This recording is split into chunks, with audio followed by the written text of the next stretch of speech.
দিয়ে দিব কাঁচা লঙ্কা,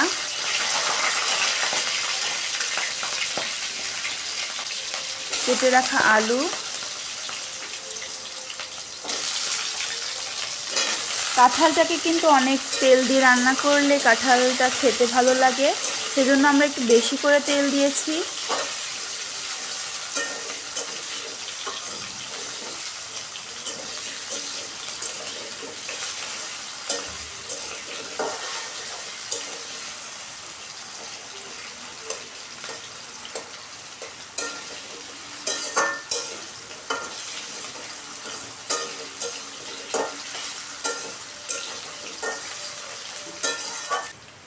দিয়ে দিব একটু লবণ আর একটু হলুদ দিয়ে দিব।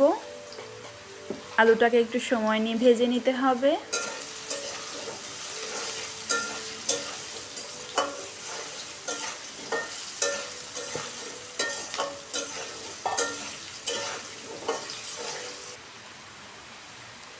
আলুগুলোকে আমরা একটু সময় নিয়ে ভালো করে ভেজে নিয়েছি।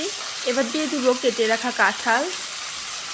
কাঁঠালটাকে দেখে তোমরা বলতেই পারো এমন কালো দেখতে লাগছে কেন। কাঁঠালটা আমরা ডিপ ফ্রিজে সংরক্ষণ করে রেখেছিলাম।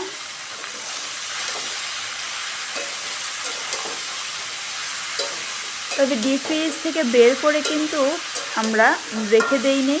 ডিপ ফ্রিজ থেকে বের করে একবার জল দিয়ে ধুয়ে নিয়েই কড়াইয়ে দিয়ে দিয়েছি।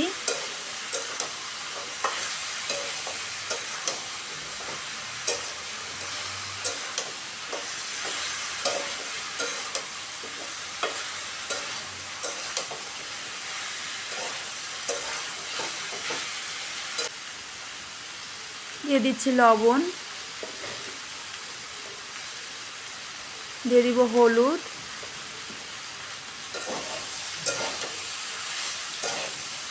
একটু ভালো করে ভেজে নিতে হবে।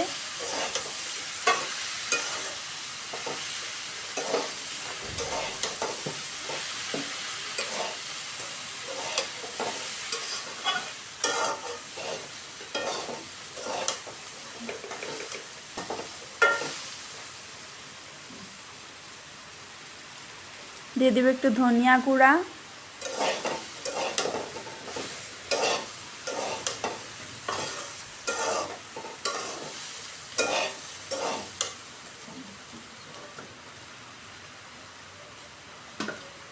আদা বাটা,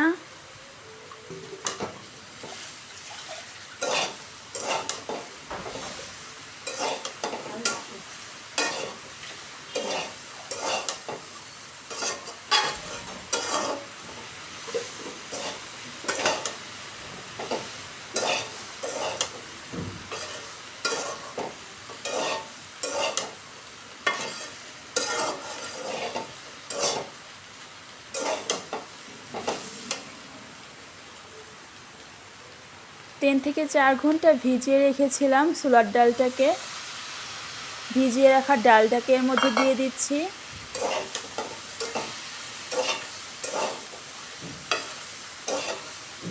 এই কাঁঠালের তরকারিটাকে কিন্তু ছোলা দিয়েও রান্না করা যায়।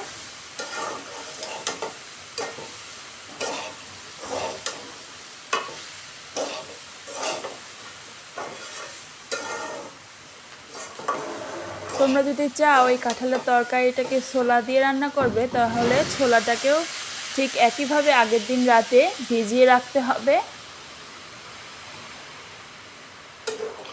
এবার কাঁঠালটা সিদ্ধ হওয়ার জন্য দিয়ে দিচ্ছি জল।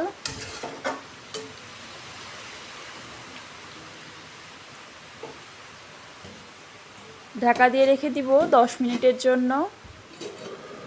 10 মিনিট পর আমরা ঢাকা তুলে নিচ্ছি।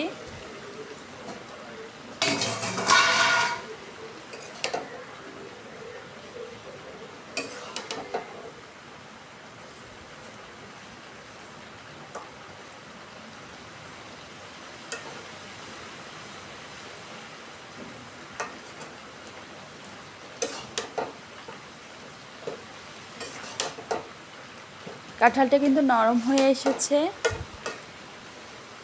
যেহেতু একটু জল আছে, আমরা তাই জন্য আবারও একটু ঢাকা দিয়ে দিব 5 থেকে 7 মিনিটের জন্য।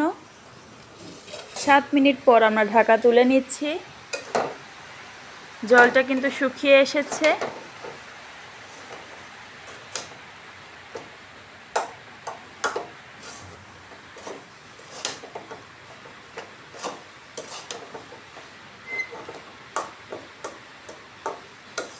এবার একটু নেড়ে চেড়ে কাঁঠালটাকে ভালো করে রান্না করে নিতে হবে।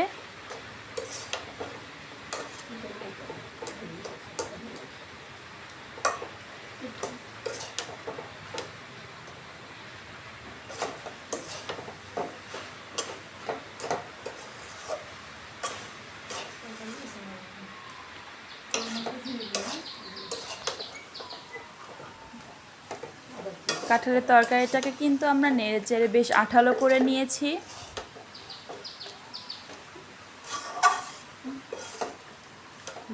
একটু দিয়ে দিব গরম মশলা গুঁড়া,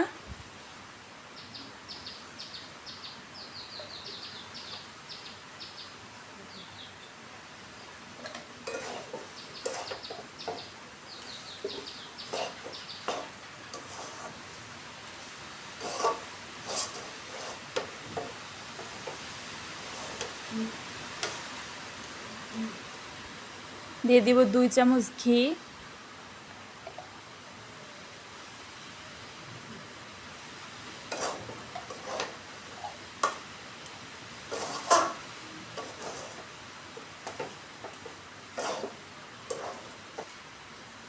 এবার নামিয়ে নিয়ে পরিবেশন করলে রেডি।